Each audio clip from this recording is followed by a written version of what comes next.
This is Trend Following Radio, where great thinking comes alive. Nobel Prize winners, legendary traders, best-selling authors, and the pros that know what drive us irrational human beings. I am your host, Michael Covel. Not filtered, raw, honest. That's my passion.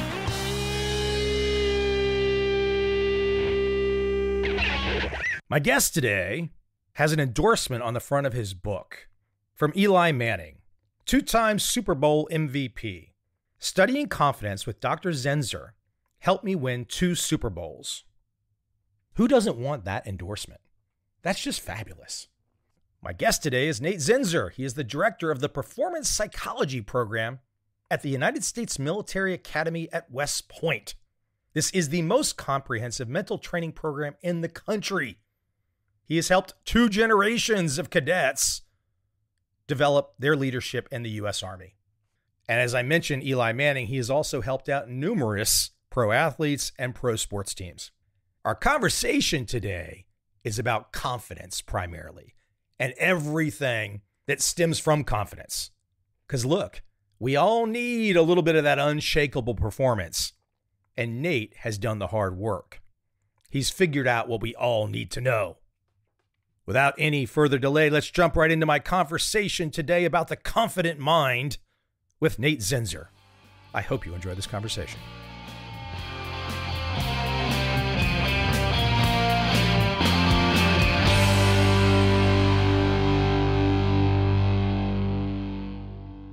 Confidence is an awesome word.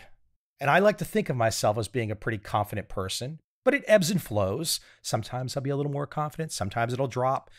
But I'm used to this ebb and flow aspect to it. I'm used to thinking of it, not the way you define it, because you really get into the nitty gritty where most people don't ever think of it at that level. But I'm used to thinking about it as something, as a tool, as a resource, as an asset. And I don't think a lot of people do think about it like that. I think a lot of athletes do.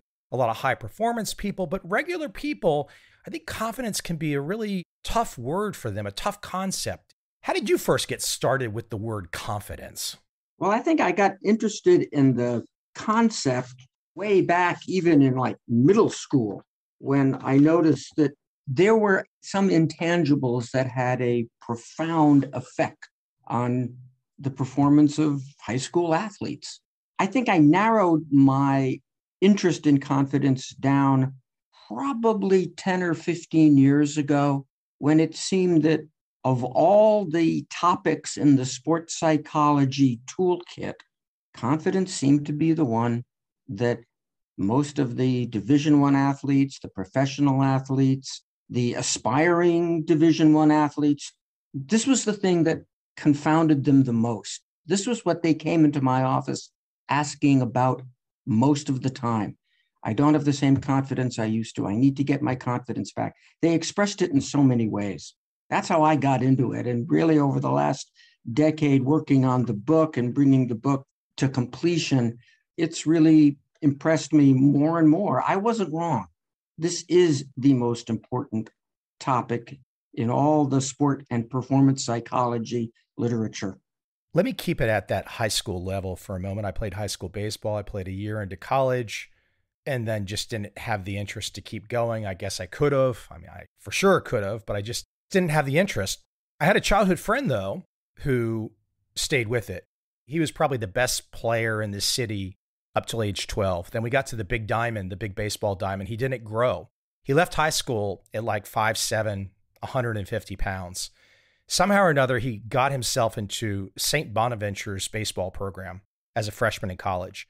Then he started growing. He got up to be about 6'4", 215. Eventually, he signed a free agent contract with the Astros because he could throw over 90 miles an hour. But it was a great case of kind of confidence and endurance and all that kind of sticking with it. What did you see and what was really motivating you early on when you mentioned these intangibles with high school athletes? My nephew right now is a senior in high school. I've just watched 3 of his games. His team plays for the state final in 1 week in the state of Virginia. You watch these guys at that level, okay, they're going to play for the state final. There's a lot of very confident athletes at 17 and 18. I mean, they got a spring in their step. What was some of that was influencing you back in the day when you would see those intangibles? The fact that there was one team and one team only at this private boys' day school that I attended, which was year after year a powerhouse. There was only this one team. It was our soccer team. Year after year, they were dominant. Year after year, they would win the New Jersey Prep School Championship or the Union County Championship or this and that. They would lick not only the small boys' schools in our same league and demographic, but they'd also beat up on big public school teams. And it was the only team in the school that had that kind of consistent domination of its sport. What was so curious to me was that you could take several of those players from that soccer team, put them on the basketball team, put them on the lacrosse team, put them on the baseball team, put them wherever. This is back in the days when boys played 2 and 3 sports consistently. If you were an athlete, you played a lot of sports. This was well before the era of specialization. But if you could put these same fellas on other teams, they just didn't perform as well. And there was something about the way that coach and that coaching staff communicated to the soccer players in the context of soccer, that if you hang with the sport, if you maybe go to a summer camp, you're probably going to play for us as a junior and a senior. And every year, the team was packed. You'd have 5 or 6 starting seniors, 3 or 4 starting juniors, and 1 hotshot sophomore who you knew in 2 years was going to be the captain. And so every year there was this mystique, a very functional, self-fulfilling prophecy about this particular sport, and it didn't exist for any other team at the school. And I have this very powerful memory that I've shared with a lot of people of sitting at the lunch table one day. I think I'm in 9th grade, and I'm explaining to a couple other guys in my class that if our class gets a little seasoning, gets a little practice, gets some experience, we could have a really good wrestling team in a couple of years. Now, the backstory is that our wrestling team at the school had been a doormat for decades. But I was thinking we might be pretty good because we got some good guys in our class. And this classmate, looked across the table from me and said, "Nate, shut up. You're never going to be any good. Guys at this school don't wrestle well. We're good in soccer. We're good sometimes in swimming and sometimes in tennis, but we've never been good in wrestling and we never will be." I was really taken aback by that this fellow could have such a clear crystal ball about the future. And again, it was another self-fulfilling prophecy that was operating in his mind. And I'm proud to say that in my junior year, our wrestling team had the first winning season in decades. And we had another winning season as a senior. Since then, the school has not been a doormat in wrestling. It's not necessarily a powerhouse. That change wasn't so much because we were such talented wrestlers. It was because we refused to buy in to the status quo. We refused to buy into the belief that we couldn't be big. That was an experience of mine that really highlighted how important confidence, the way you think about yourself, the sense of certainty that you have about yourself in a given situation really expresses itself in the performance arena. When I listened to what you just said, I wanted to say confidence is contagious, but then I thought to myself, no, confidence can be contagious because for some people, if they don't have the right frame of mind, it won't be contagious, or it won't be, to use a better word than contagious, it won't be learned. I think you're absolutely dead on with that. Confidence is such a personal, such an individual thing that you can see someone else who has some of it, who's displaying some of it, and you can decide to embrace it, endorse it, or you can decide to discount it. People do all of those things and all kinds of variations all the time. I can think back to playing high school baseball, and I'm sure it's changed for some of the best high school programs today. I know a head coach in Virginia who's won 3 state titles, but there's something to these mindsets, this confident mind, as you speak of it. If you're exposed to that, it puts you in a so much different place. Whereas typically in American sports, there can be a lot of emotion or maybe even some recklessness. But those folks that kind of see the full playing field and can harness that confidence, boy, it's an entirely different skill set to have. Absolutely. I think of confidence as a skill. And I love the way you put it in your intro, confidence as an asset, confidence as something that you either have a lot of or you don't have a lot of it. And as you say, it can ebb and it can flow depending on the situation. I ask young athletes all the time, how much of your success up to this point in your career has really been a function of or dependent on or a result of your level of confidence? And inevitably, they all say, oh, lots, most of it, almost all of it. And then I ask them, okay, well, you say that confidence is pretty important and you seem like a pretty smart individual. Do you work on your confidence? Do you work to develop that asset that you just told me was vitally important? 99 out of 100 of them are going to look at me cross-eyed and go, no, I don't do that. I didn't know you could develop confidence. They've never understood it as an asset that can be practiced, improved upon, etc. Every once in a while, I get a guy who says, hey, absolutely, I work on it all the time. And I say, good, let's talk about that. That's important. Now, when someone comes to you, though, regardless of status level or current achievement or whatnot, professional, amateur, and we're just going to stick with the athletic story for a second, everyone's a blank slate when they come to you because you've put the time in. You've had a chance to develop this understanding more than the average person. If somebody wanted to compete with you, they could put the time in as well. But you've got this extra advantage that we don't have because we've not put the time in. Let's use a really fun example because I believe this is somebody that you have worked with, a probably future Hall of Fame quarterback, Eli Manning. Now, when you get involved with an Eli Manning for the first time, and you'll have to tell me when you met him and all that, you have to still approach that meeting as a blank slate, meaning you can't assume, even though he's had all kinds of success, you can't assume that he knows what you know. How do you approach that first kind of meeting with an Eli Manning or with me? Pretty much the same way. I ask, what brings you into my presence?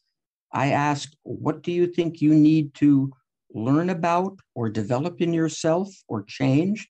And I ask, well, what does success look like to you? Based on that, the conversation usually flows. I typically follow those questions up with a conversation about, tell me about the times when you have performed beautifully. Tell me about your most successful, memorable, fulfilling moments in your sport or your art or your profession. Tell me what you're like when you're at your best and give me adjectives that describe your state of mind in those moments. Once that conversation gets going, so many wonderful things come up because people learn that their state of mind is so important, so directly influencing their level of performance. And we learned about how they get out of that state and how they can get back in it. So often it comes down to, all right, I have to learn to think about myself in more constructive terms. I need to learn to be more certain about myself. And if I can just get to that state of certainty, I open myself up for basically transcendent moments, what they call flow in the popular lexicon. Mihaly Csikszentmihalyi. Not a bad pronunciation, huh? Not bad. Mihai would be okay with that. I was fortunate to speak with them. I very nearly pursued a master's degree under his tutelage at the University of Chicago. This is going back to 1978. Csikszentmihalyi coined that beautiful term, and it has entered into the popular terminology. I am fascinated with those moments of transcendent grace and ease and power, what he called flow, what so many other people just called being in the zone. I've experienced that myself on a few rare and beautiful occasions. And boy, does that keep you coming back for more. Let me keep it at Eli Manning for a moment. I'm not going to let you escape. We've got a guy who's going to probably be in the Hall of Fame. He won 2 Super Bowls. Now, for every aspiring quarterback out there, whether they are in grade school, high school, college, or in the pros, when somebody says that studying with you, Nate, helped him to win 2 Super Bowls. Now, there's a lot of different ways that people can get insights to become a better quarterback. But when Eli says that you helped him to win 2 Super Bowls, he's not going to say that if he didn't believe it. Now, of course, you can't reveal everything. You can't discuss everything. Maybe you could. I'm not sure. What can you pass along to us that could give us perhaps American football fans that watched those 2 games against the Patriots, what can you give us as to why he says that about you? Him personally, what did he take away? What did you help him with in particular? We all have to imagine being Eli Manning, a professional quarterback for the New York Giants, who's already achieved some pretty high milestones just to get there. How did you help him?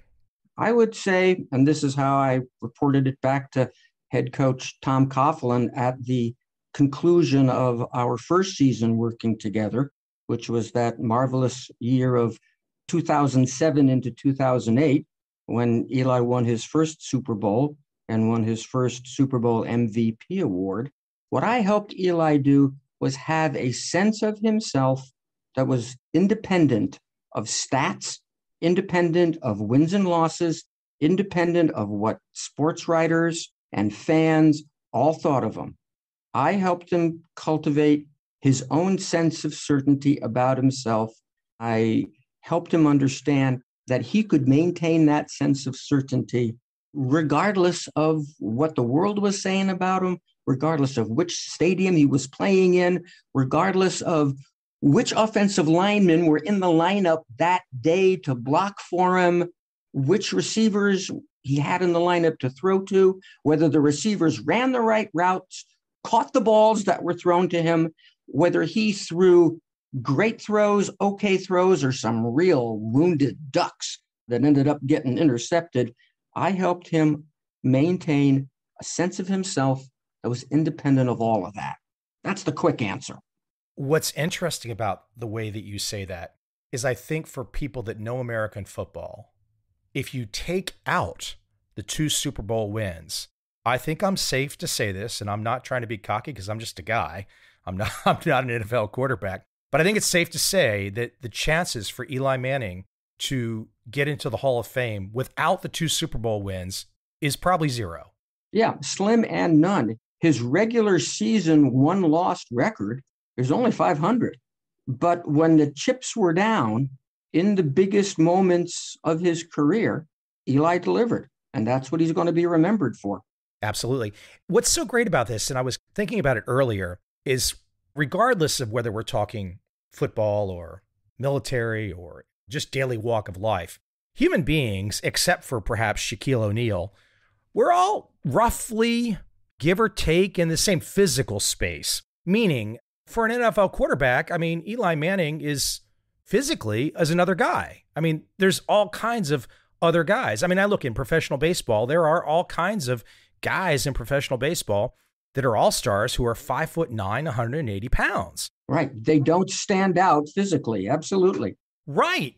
You might pass him in the airport and you have no earthly idea. You just passed a guy who's making $20 million a year as a professional athlete. And I think that's what's really interesting about your work is because that 6 inches between the ears is, once you put aside the physical, which, okay, we can all kind of get there if we want that. Well, maybe not everybody, but whatever.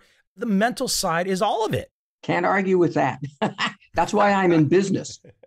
The world of professional sports is finally paying formal attention to that importance.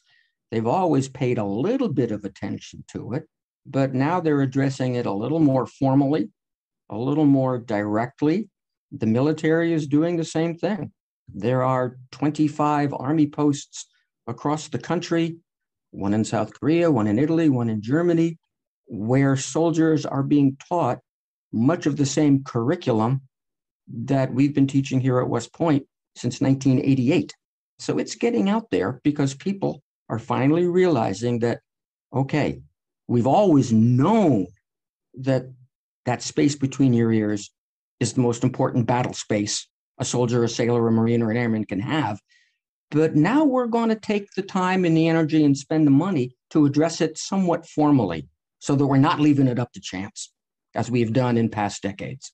Do you find that some people will come into your world, they want your expertise, they want your insights? This could be sports, it could be military, it could be any walk of life, Fortune 500. They come into your perspective.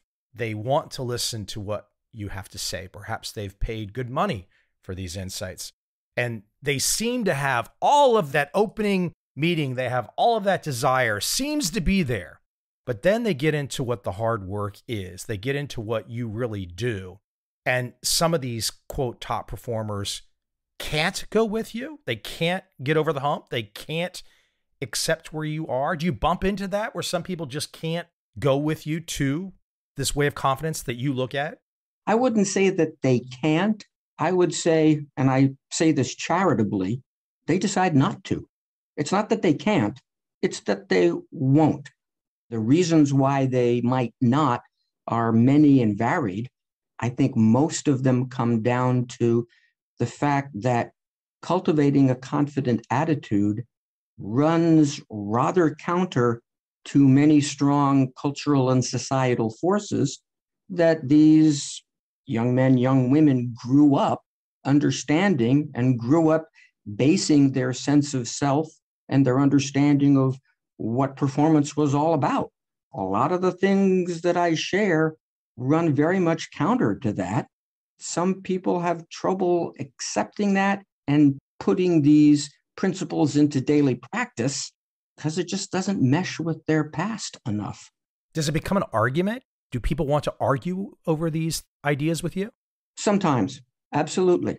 I would say that perhaps the most common disagreement in cultivating a confident attitude is the idea that if I start looking for the best in myself on a routine, steady, daily basis, following all the principles in the Confident Mind book, I'm likely to become a little too self-satisfied, a little too complacent, a little too happy. And I've always been told that you got to be hard on yourself. You can't let yourself be satisfied. And it's that misunderstanding, that conflict that prevents people from sometimes embracing my methodology. This is a question that almost always comes up, and it's a question that you can resolve. There is a time and a place to be your own harshest critic, and there's a time and a place to be your own best and most honest friend. Most folks haven't worked that out yet. They need a little guidance. But that is an area of considerable controversy, Michael. Yeah, before I read a book, especially a book like yours, The Confident Mind, before I read a book, I will quickly skim through it to see if there's anything that I could find that I disagree with.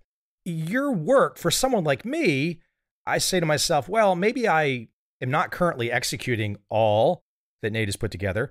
Maybe I won't execute all, but I can't find disagreement. It's like, where am I finding the disagreement? Because it's just so logical.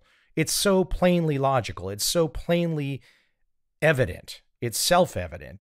And again, this is not like I salute you for putting the time and energy in to pull everything together, but it's not because it's like that you did it in particular. It's just you have brought it all together. And when someone sees that, you see that amount of work and you see how it's all tied together, to disagree with it is kind of ego. Well, thank you. That's a nice compliment. I'll take it.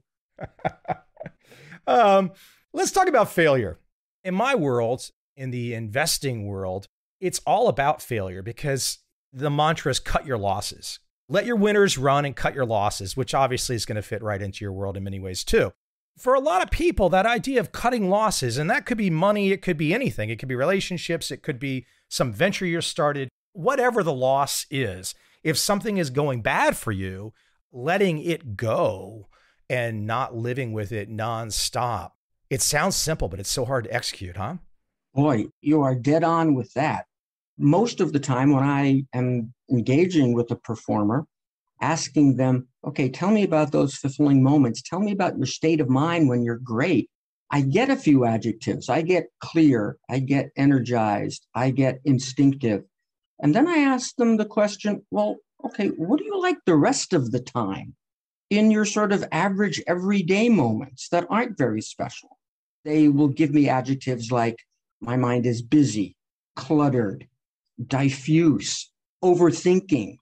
Just as you advise in the investment world to cut your losses, stop doing the things that don't work, I'm advising all my clients, okay, let's get away from that busy mind.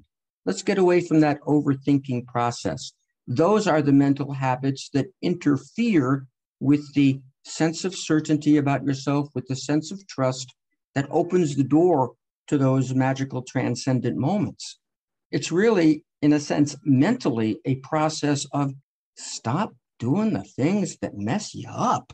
I just watched the Washington football team yesterday, and they've got a young kid who apparently was out of the league, and a guy named Taylor Heineke, and they put him onto the team a couple years ago, and they won a big game yesterday against the Raiders. And a couple other Washington players went ahead and said about this guy, it doesn't matter. He just keeps coming back. If he throws an interception, he's the same guy. If he throws a touchdown, he's the same guy. He just keeps coming back. And that's a lot where your world is, isn't it? Absolutely. I would go so far as to say that is pretty much where my world is. The ability to be sort of even-keeled about oneself in these high-pressure moments. Quarterback in the NFL is a very glaring spotlight. You're the guy who touches the ball on every offensive play. Every decision you make, everything that you do is under incredible scrutiny, not just by the play-by-play analyst on the television broadcast, but by 20 zillion sports bloggers around the country. So the ability to be even-keeled like that, to not respond and not to get an incident of inevitable human imperfection to kickstart a process of over-analysis, over-judgment, over-criticism is really important. I would say that is something that Eli Manning always had a little bit of ability to do, and our work really helped him trust his kind of ease of being in the crucible of quarterback, okay? His nickname amongst the team became Easy E because he was never freaked out by mistakes either made by himself or by other people on the team. He was a much more even-keeled player as he went into his fourth season, which was his first Super Bowl winning season. So that ability, as you point out, Michael, to be present even when things are going bad is a wonderful characteristic. And young Taylor Heineke is a great example of that. Who would have expected him to be a starter in the NFL? Not many. A lot of people probably never expected Tom Brady to be. I mean, considering the draft status. Well, the only person who really considered Tom Brady to be a starting NFL quarterback and an eventual All-Pro and Super Bowl champion was Tom Brady himself. And that's the way it's got to be with everybody. If you don't think that you're the best player in your position, if you don't think you're the best candidate for the job, then you by default think that somebody else is. How are you going to compete with that? That right there, that's it. In many ways, we bring up Brady and we bring up Manning and the other quarterback. This sense of certainty for any achiever, any performer, having this sense of certainty, this sense that it will happen, that's just so mission critical. Couldn't put it better myself. What's interesting about a sense of certainty too, and I find this in my world, I'll have a sense of certainty about something that's going to happen, and I place it in my mind, and I don't question it. I keep plugging away. Now, some of those senses of certainty about whatever might not happen. I've occasionally shifted to something else, but that doesn't bother me. Like, okay, so what? But you have to have that sense of certainty. You know, if you pick some big, hairy, audacious goal, if it's out of the norm, if it's something that you don't have the pedigree for, if you don't have the CV for, you have to have that sense of certainty that's going to happen. And the fun thing about that sense of certainty, and I want you to touch on this, is how it rubs off on other people. We're all social beings. We all pick up on one another, whether we're aware of it or not. And somebody who has that sense of certainty, and again, I think NFL quarterbacks are a wonderful small sample size to look at here. The NFL quarterback who steps into the huddle, regardless of the game situation, and just by his demeanor, his tone of voice, his body language, the look on his face, looking around that huddle, just the way he is in that huddle as he calls the plays and claps his hands to send the team out onto the line of scrimmage, that is contagious. That matters. I'm sure some of the other players on the team won't maybe consciously register that, but it's there on a nonverbal level, and it's very powerful. Now, that quarterback can have it either intuitively or learned. And that's the thing. So that back to the skill, back to the asset part. When that quarterback comes up to the team in the huddle and at the line, I mean, okay, maybe he's learned it. I say intuitively, but he's learned it his whole career versus maybe sitting down with someone like yourself. Or, and the alternative, and Eli Manning says, well, I sat down with Nate and that really helped me to get to 2 Super Bowls. Either way, there's a skill being deployed there. Absolutely. That skill is honed in the film room when the quarterback and the offensive coordinator and a couple of the receivers are in the room studying the film. It's the way that quarterback is in that setting. That also matters. The skill is honed there. The skill is honed in practice. The skill is honed doing weekly interviews that, like every NFL quarterback has to do, right after the game, again on Monday, again on Wednesday. And if they get into the playoffs, they've got to do even more of those on the Saturdays before the playoff games. So the skill of projecting a sense of control and competence and belief in both himself and his teammates and the tactical scheme that the coaches are cooking up during the course of the week, the way the quarterback displays his confidence in all that stuff, as well as confidence in himself, is hugely important to how those guys are going to feel in the fourth quarter of a game when the team is down by 10 points, there's 6 minutes on the clock, and they just started an offensive series from their own 10-yard line. Are they going to say, hey, we can do this. This is great. What a great story this is going to be. Or are they going to come into that huddle and go, oh, geez, we got a long way to go. I don't know if we're going to be able to make it. The quarterback will very often set the tone and get guys to believe that, hey, let's play ball. Let's move the sticks. We got everything we need. Time to rock, fellas. Let me give an example, though, that's away from football, and I'll go personal with me. I don't know if I've said this before exactly on this podcast, but when I started this podcast in 2012, I interviewed mostly traders and investors. But after about a year of that, I said to myself, well, I want to go a little bit wider. It's not just interesting anymore. I need to go wider. And I had done a documentary film years before, and I had a chance to interview a Nobel Prize winner named Vernon Smith. And so I recalled in my mind, that Daniel Kahneman had shared the Nobel with Vernon Smith that year. And I really wanted to get Kahneman on this podcast. So I emailed him just out of the blue to his Princeton address, no response. So then finally, I reached out to Smith and I said, Dr. Smith, would you like to come on this podcast? And he came on because I had interviewed him before. Then once I had Vernon Smith on the podcast, I sent that interview to Daniel Kahneman. And then Kahneman said, okay, sure, I'll come on your podcast. That was a good interview with Vernon. I know him. Once Daniel Kahneman came on, I started sending emails to whoever looked interesting to me. Now, I'm not saying this to be cocky. This was a learned skill on my side because even before I started the podcast, I had already had the experience of being a, quote, average person who could reach out and communicate with people that at least looked like in the headlines to be massive stars. So I had that experience. And I knew all along that those massive stars were still just people, still just humans who put their pants on, just like all of us. So if you can reach out to anybody and you look like you're competent, then you can have a conversation with anybody. But none of that was like to pat myself on the back and say, oh, Mike, you're all that. No, it was just I'd had the chance to experience what happens when you meet some of these highest achievers and you gain a certain amount of confidence. And I'm sure to talk about your practice at various stages, you probably were working with people that were not so well known before Eli Manning. But you developed also in yourself a certain confidence that like when Eli Manning walked in the door, you're like, well, this is no problem. He's just another guy. Absolutely. One of the things that I learned during my training at the University of Virginia was that if you, as a sports psychology trainer, advisor, consultant, do not communicate verbally and non-verbally a belief in yourself and what you know and how you might be able to help an athlete, a musician, a business person, whoever, then why the heck should that person spend any time with you if you're not modeling the skills and the perspectives that you hope your client to take on? I remember sitting down, this would have been 2003, 2004, I was sitting down with the general manager of the Philadelphia Flyers.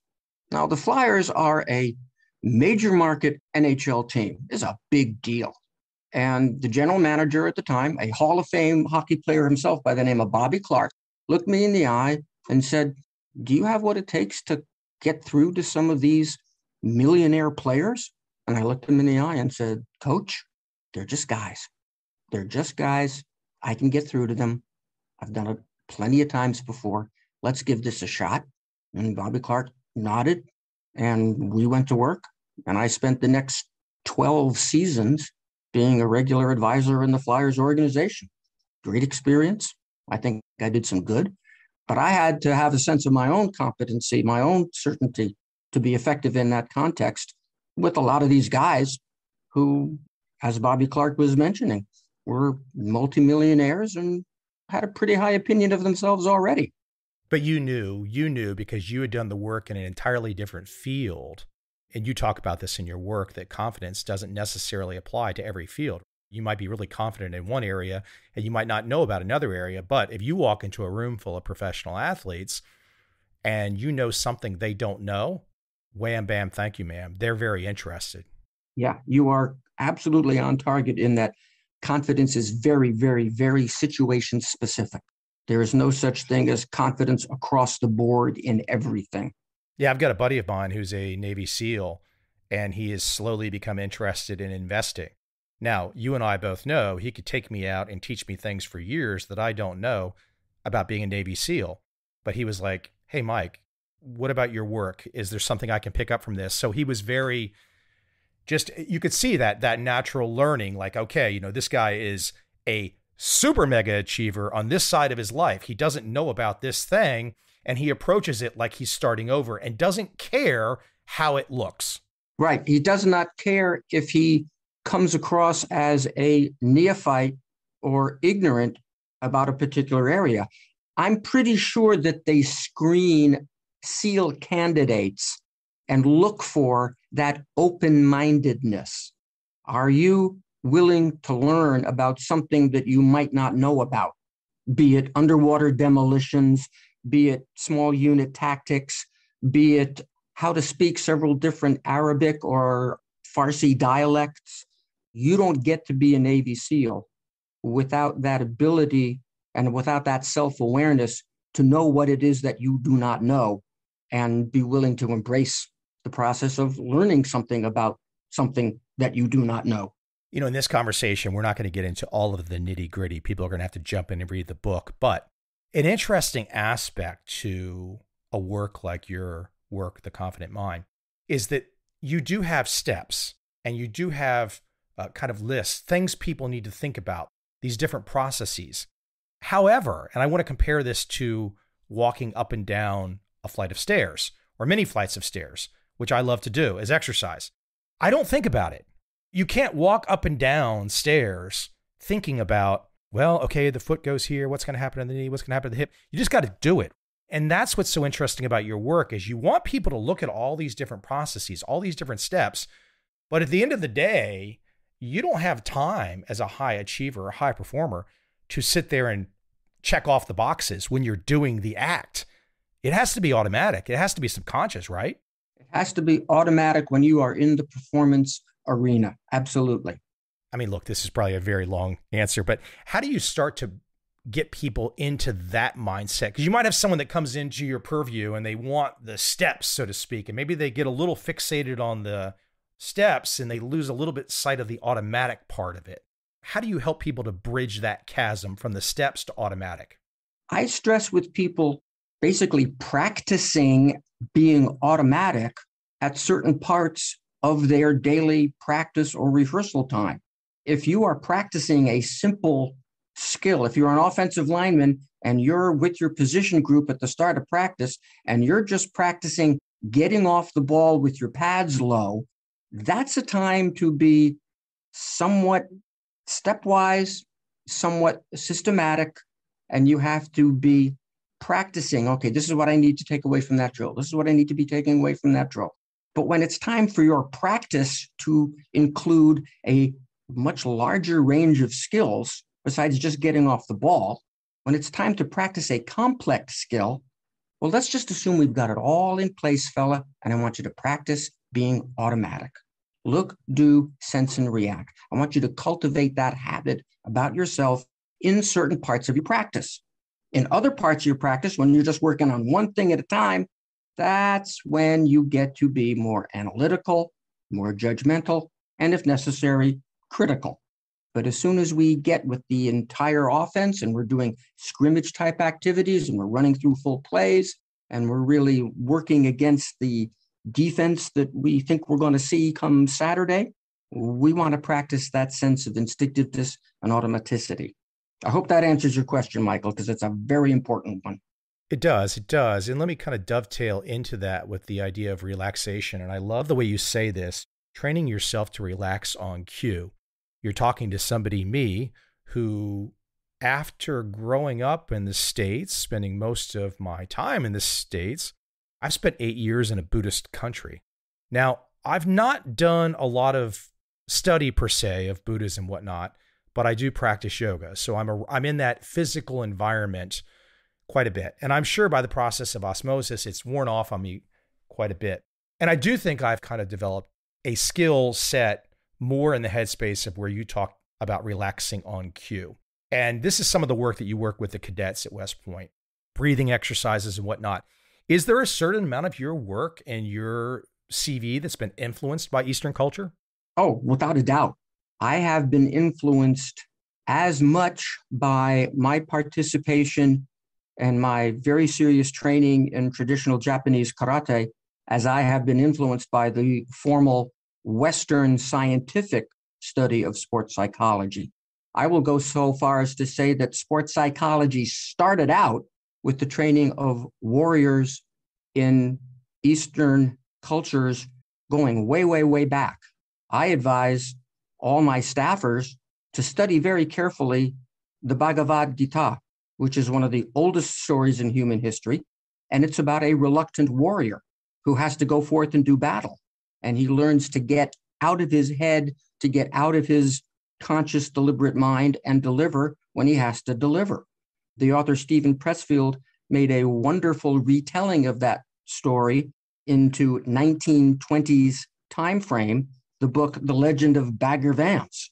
Steve and I are friends and colleagues, and he signed my copy of The Legend of Bagger Vance saying, read the Gita, read the original. So I have been very influenced by Eastern cultures. I've been very influenced by my study of martial arts, which really emphasizes first and foremost, you got to be in the right mindset. You have to see your opponent. You have to be very aware of yourself, and you have to be very non-judgmental, very clear, so that you can actually sense what is going on in a combat encounter. I could talk for days about that, Michael. Well, maybe we'll do that longer conversation too, if you're ever game. The interesting aspect to this is if people try to imagine a combat situation, and it's very difficult if we've not been in that, and I have not been in. I've been in fights, but that's a lot different than bullets flying. So let's imagine somebody at some point in time in the last 20 years, an American soldier, people can have the political debate another time, but an American soldier is in Afghanistan and bullets are flying, bodies are dropping, death is all around. Now, some people listening might be saying, well, okay, that's great, relax on cue. Well, put that one aside. That's not relevant now. That's not the right way to think, is it? No, not at all. You have to relax enough so that your sensory channels are open to what they need to be open to. No, you are not going to be floating in a hot tub relaxed when bullets are flying and bodies are dropping. But you don't have the luxury of being so wound up, so hyped up that your vision tunnels, your muscles tense, your blood flow constricts, and you lose the ability to stay present in the moment.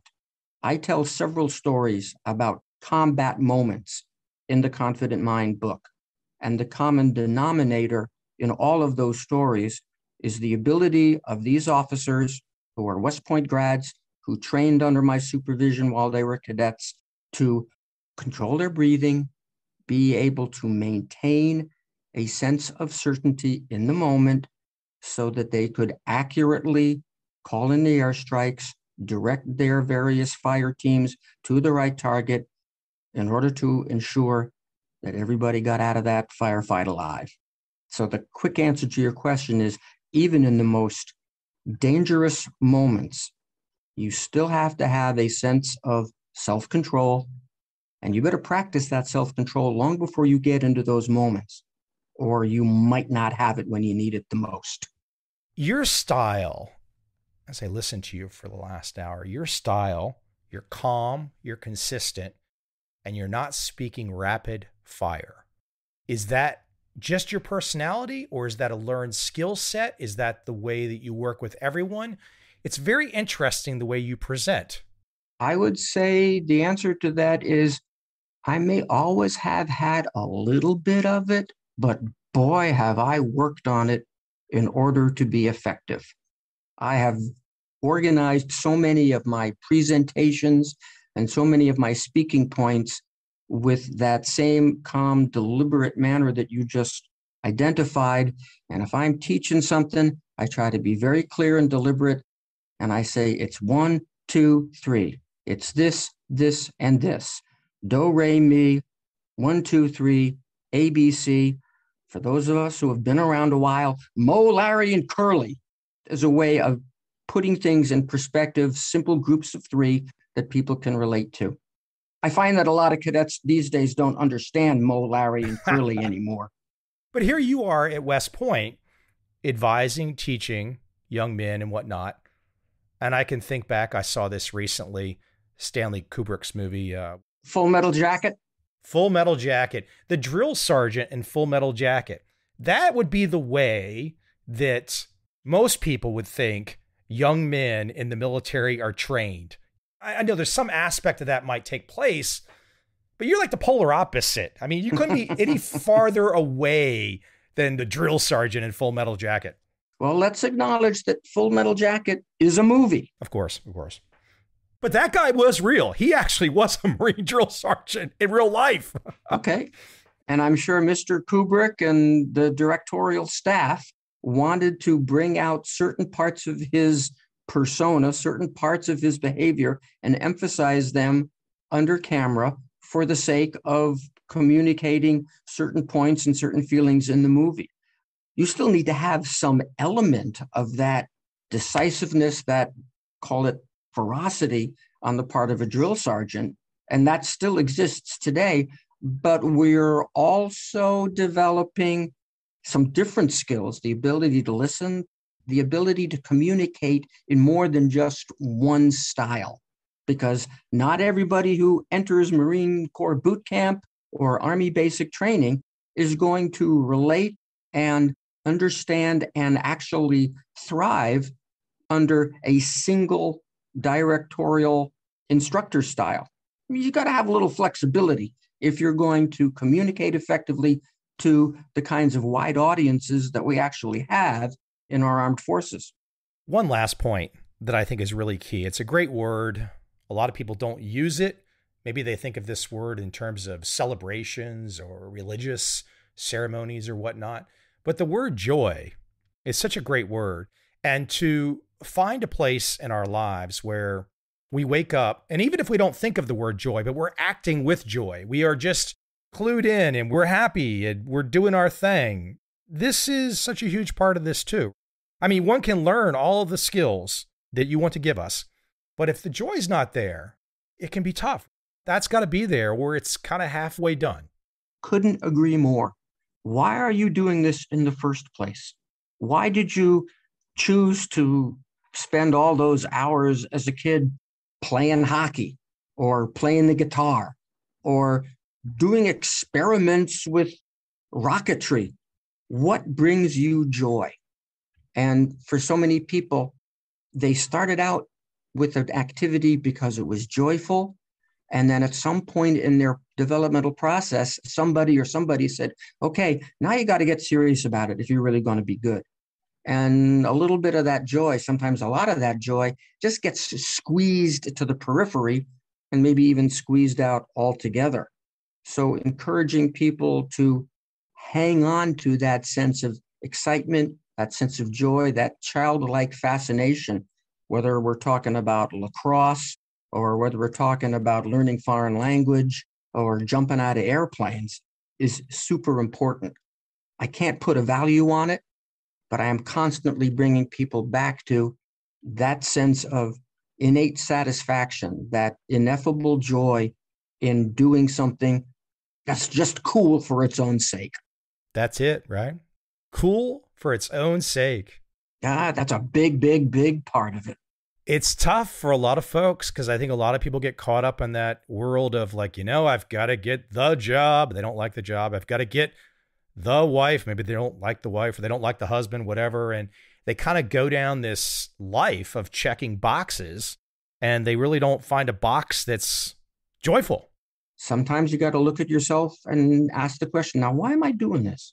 Am I doing this because I genuinely enjoy it, genuinely think there's some excitement in it? Let's be honest, Michael, every job is going to have some garbage that comes along with it.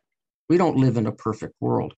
But can you hang on to your sense of satisfaction and joy and excitement and seek that out in various places in your life?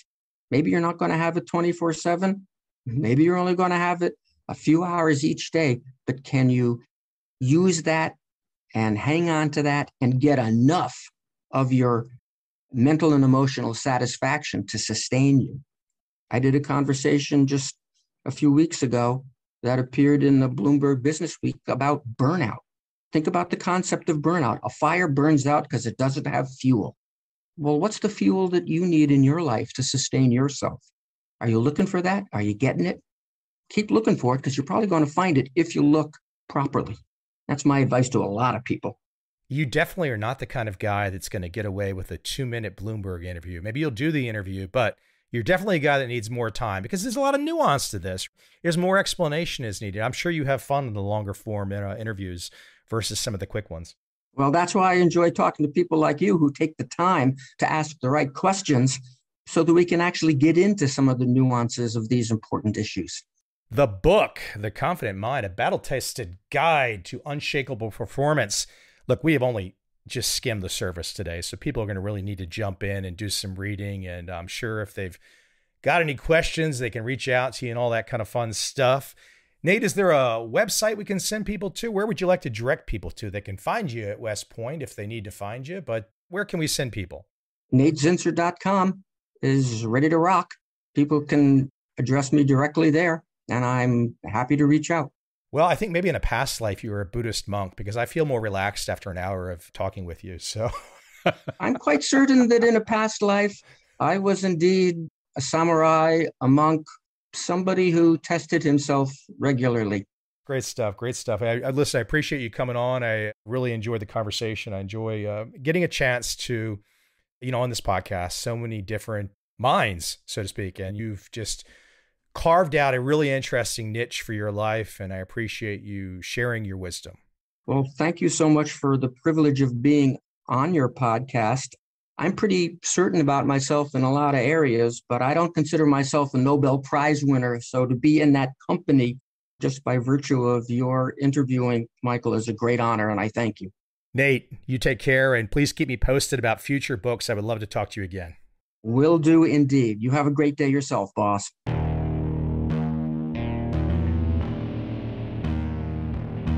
I see a time when those awake will understand how to make money in up, down, and surprise markets.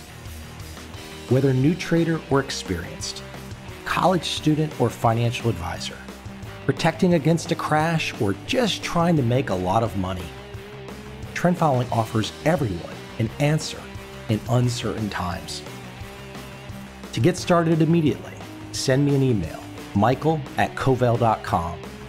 I will send you the right trend following steps to take along with my free video. But if you want to buy and hold, trust the government and trust Wall Street, this is absolutely not for you.